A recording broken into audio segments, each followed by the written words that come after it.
కల్వకుంట్ల చంద్రశేఖరరావు మళ్లీ క్రియాశీలమవుతున్నారు.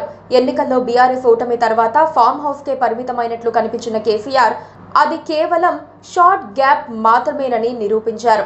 ఒక్కసారి తెలంగాణ భవన్లోకి ఆయన రీఎంట్రీ ఇస్తే రాష్ట్రమే దద్దరిల్లింది. ఆయన డైలాగులు అధికార కాంగ్రెస్ కు మాస్ వార్నింగ్ లాగే అనిపించాయి. విజనరీ కేసీఆర్ బీఆర్ఎస్ చేసిన తప్పిదాలను సైతం నిర్మోహమాటంగా ఏకరువు పెడుతూ భవిష్యత్తు కార్యాచరణను తమ పార్టీ నేతలకు నిర్దేశించారు. వార్ మొదలైందని, అది బీఆర్ఎస్ కు అనుకూలంగా వన్ సైడ్ వార్ అవుతుందని కూడా కేసీఆర్ తేల్చేశారు. కేసీఆర్ టైం కోసం ఎదురు చూడలేదు. రేవంత్ ప్రభుత్వానికి కాస్త టైం ఇచ్చి చూశారు. ఆయన ఎవ్వరికీ ట్రాప్ వెయ్యలేదు. కాంగ్రెస్ నేతలు వాళ్ళు వేసుకున్న ట్రాప్ లో వాళ్లే పడ్డారు. వాళ్ళు అలా బొక్కబోర్లా పడతారని కూడా కేసీఆర్ కు తెలుసు. అందుకే కాస్త అవకాశం ఇచ్చి చూశారు. కేసీఆర్ ఒక మాట అంటారు, ప్రస్తుతం సీఎంపై ఇంత త్వరగా ప్రజల్లో వ్యతిరేకత వస్తుందనుకోలేదన్న కేసీఆర్ డైలాగ్ చాలా సింపుల్ గా ఉండొచ్చు. కాకపోతే దాంట్లో ఎంతో పెద్ద సందేశం ఉంది.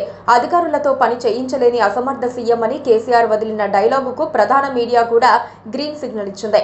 రేవంత్ ప్రభుత్వాన్ని బ్యూరోక్రాట్లు ఒక ఆట ఆడుకుంటున్నారని మీడియా సైతం గగ్గోలు పెడుతోంది. సమర్థత విషయంలో కేసీఆర్ కు ప్రస్తుత ప్రభుత్వానికి ఉన్న తేడా అదే. బీఆర్ఎస్ 10 ఏళ్ల పాలనలో అధికారులు చిత్తశుద్ధితో పనిచేశారు. అదే అధికారులతో రేవంత్ రెడ్డి పని చేయించలేకపోతున్నారంటే అది ఎవరి తప్పో జనమే నిర్ణయించుకోవాలన్నది కేసీఆర్ సందేశం. ఆ ఒక్క మాట అర్థం చేసుకుంటే చాలు అనుకోవాలి. బీఆర్ఎస్ పనైపోయిందని, అందుకే 10 మంది ఎమ్మెల్యేలు ఫిరాయించారని వాదించే వారికి కూడా కేసీఆర్ గట్టిగా తలంటారు. తొలుత బీఆర్ఎస్ నేతల్లో నెగిటివ్ థాట్స్ పోవాలని ఆయన హెచ్చరించారు. వాళ్ళ మాటలతోనే భయపడి 10 మంది కాంగ్రెస్ వైపుకు వెళ్లారని, తొందరలో ఆయా స్థానాల్లో ఉప ఎన్నికలు ఖాయమని కేసీఆర్ జోస్యం చెప్పారు. 2023 తర్వాత అదే బీఆర్ఎస్ కు తొలి విజయం అవుతుందని కేసీఆర్ ఇచ్చిన సందేశం ఇప్పుడు పార్టీ శ్రేణులకు టానిక్ లాగే పనిచేస్తోంది. పార్టీ శ్రేణులను యాక్టివ్ గా ఉంచేందుకు కేసీఆర్ ఒక షెడ్యూల్ ప్రకటించారు. అందులో బీఆర్ఎస్ సిల్వర్ జూబ్లీ వేడుకలు కూడా భాగమవుతున్నాయి. కేసీఆర్ దూకుడున్న క్రియాశీల నేత.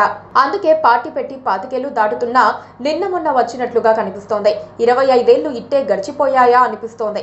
ఏప్రిల్లో పార్టీ కార్యక్రమాలను ఇప్పుడే ప్రకటించడం ద్వారా ఇక తాను విశ్రమించనని, పార్టీ నేతలెవ్వరూ విశ్రమించడానికి వీల్లేదని కేసీఆర్ తేల్చేశారు. ఏప్రిల్ 27 బహిరంగ సభ బీఆర్ఎస్ బల నిరూపణకు, పార్టీ బలోపేతం కావడానికి కీలకం కానున్నదే. అన్ని వర్గాలను ఎలా దగ్గరకు చేర్చుకోవాలో కూడా కేసీఆర్ కు తెలిసినంతగా వేరెవ్వరికీ తెలియకపోవచ్చు.